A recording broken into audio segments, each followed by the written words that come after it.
Hi there, my name is Susan Ibach, and I want to share with you another Visual Studio tip and trick.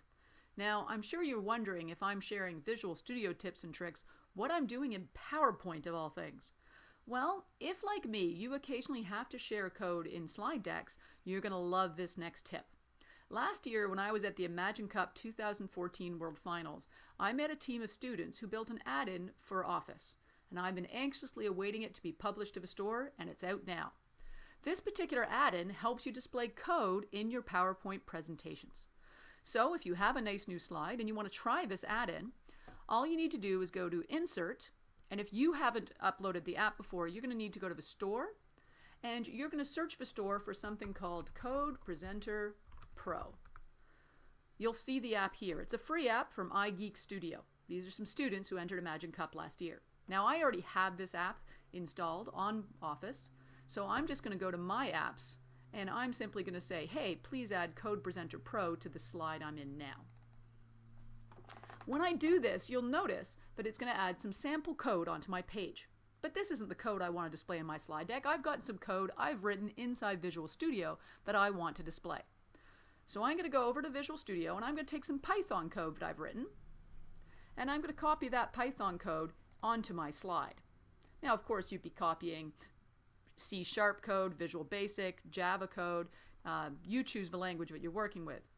But of course, you have to tell the PowerPoint deck what language you're using. I'm using Python here.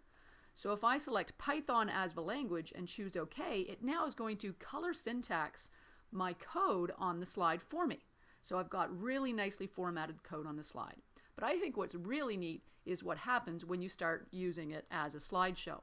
So let's start a slideshow here from our slide, and we can see our code.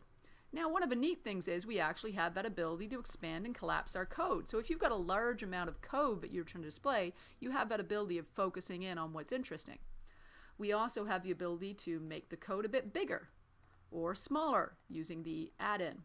You can also collapse all the areas or expand all the areas.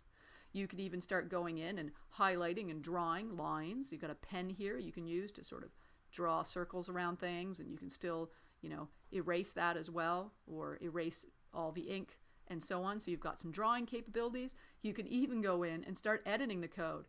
Maybe I want to add an extra column to my query, another column. When I choose OK, it then modifies as I'm doing my presentation. I could edit my code, make a change, and bring it back up with all my color syntax. Where did this come from? As I mentioned, it's a team of students who are in the Imagine Cup. The add-in for Office is called Code Presenter Pro. And if you'd like to learn a little bit more about what you can do with the add-in, they've done a really nice job on their website, which you can find at codepp.net, codepp.net, or just search for Code Presenter Pro. They've got a nice demonstration, FAQs, and more information on how you can use this really cool feature to include code inside your slide decks really professionally. Have fun with it!